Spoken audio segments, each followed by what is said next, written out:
नीतीश कुमार और सरयू राय की मुलाकात से सियासी हलचल हुई तेज। क्या राघव दास की झारखंड की राजनीति में होगी वापसी?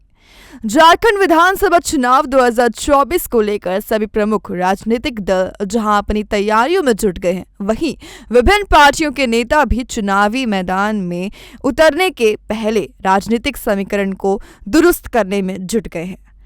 जमशेदपुर पूर्वी के निर्दलीय विधायक सरयू राय ने अपने बचपन के दोस्त और बिहार के मुख्यमंत्री नीतीश कुमार से मुलाकात की। इस मुलाकात को राजनीतिक दृष्टिकोण से काफी महत्वपूर्ण माना जा रहा है। राजनीतिक जानकारों का मानना है कि सरयू राय आगामी विधानसभा चुनाव में भी जमशेदपुर पूर्वी सीट से ही चुनावी मैदान में उतरना चाहते हैं। ऐसे में नीतीश कुमार से सरयू राय की मुलाकात के बाद कई तरह की चर्चा शुरू हो गई है। राजनीतिक विश्लेषणों का कहना है कि झारखंड विधानसभा चुनाव 2024 में सरयू राय को जेडीयू के राष्ट्रीय अध्यक्ष नीतीश कुमार का साथ मिल सकता है।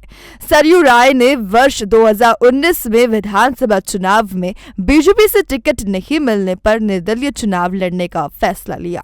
सरयू राय ने 2024 के चुनाव में जमशेदपुर पश्चिमी सीट से जीत हासिल की थी और 2019 में भी चुनाव लड़ने को इच्छुक थे, लेकिन बीजेपी ने सरयू राय को टिकट देने से इनकार कर दिया, जिसके बाद सरयू राय निर्दलीय प्रत्याशी के रूप में तत्कालीन मुख्यमंत्री रघुवीर दास के खिलाफ चुनावी मैदान में उतर गए।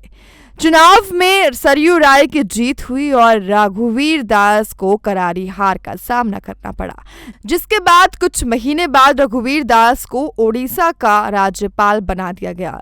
इसके साथ ही रघुवीर दास झारखंड की राजनीति से दूर हो गए।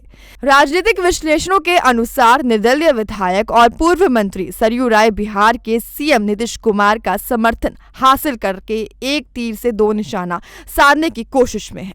सरयू राय ये चाहते हैं कि वो जमशेदपुर पूर्वी सीट से एनडीए उम्मीदवार के रूप में चुनावी मैदान में उतरे। इसे लेकर नीतीश कुमार बीजेपी के शीर्ष नेताओं से बातचीत कर सकते हैं और जमशेदपुर पूर्वी विधानसभा सीट गठबंधन के तहत जेडीयू के लिए छोड़ने की बात कह सकते हैं। ऐसी स्थिति में सरयू राय एनडीए उम्मीदवार को हो जाएंगे तो क्षेत्र में बीजेपी नेताओं कार्यकर्ताओं का समर्थन उन्हें मिल पाएगा। वहीं दूसरा फायदा उन्हें यह मिलेगा कि सरयू राय यदि जमशेदपुर सीट से एनडीए उम्मीदवार बन जाते हैं तो रघुवीर दास के झारखंड की राजनीति में वापसी की संभावना कम हो जाएगी, क्योंकि रघुवीर दास भी जमशेदपुर पूर्वी सीट से ही चुनाव मैदान में उतरकर विजयी होते रहे हैं। हालांकि रघुवीर दास भी संवैधानिक पद पर जाने के पहले झारखंड बीजेपी के वरिष्ठ नेता रहे हैं।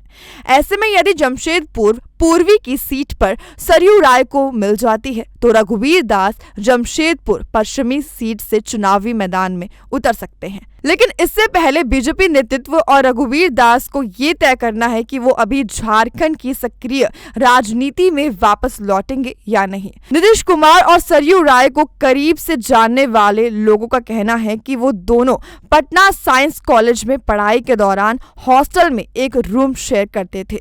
दोनों के बीच मित्रता थी और छात्र राजनीति में दोनों ने एक साथ कदम रखा। बिहार से अलग झारखंड राज्य गठन के बाद सरयू राय रांची आ गए, लेकिन इसके बावजूद समय समय पर दोनों नेताओं के बीच मुलाकात का सिलसिला बना रहा। सोमवार 24 जून को एक बार फिर सरयू राय और नीतीश कुमार की मुलाकात हुई। इस मुलाकात में दोनों के बीच क्या बात हुई इसका खुलासा तो आधिकारिक तौर पर खुलासा नहीं हुआ है, लेकिन आने वाले समय में इस मुलाकात का असर देखने को मिल सकता है। ओडिशा के राज्यपाल रघुवीर दास का कार्यकाल अभी बचा है, लेकिन इससे पहले झारखंड विधानसभा चुनाव 2024 को लेकर उनके राज्य की राजनीति में वापस लौटने की चर्चा शुरू हो गई है। रघुवीर दास के कई समर्थक उनकी वापसी की स्थिति से लेकर राज्य की राजनीति में सक्रिय होने के दिन और समय को लेकर कई दावे कर रहे हैं। रघुवीर दास भी ओडिशा का राज्यपाल रहने के बावजूद समय समय पर जमशेदपुर स्थित अपने पैतृक आवास आते रहे हैं। ऐसे में उनके सक्रिय राजनीति में वापस लौटने की संभावना से इनकार नहीं किया जा सकता है।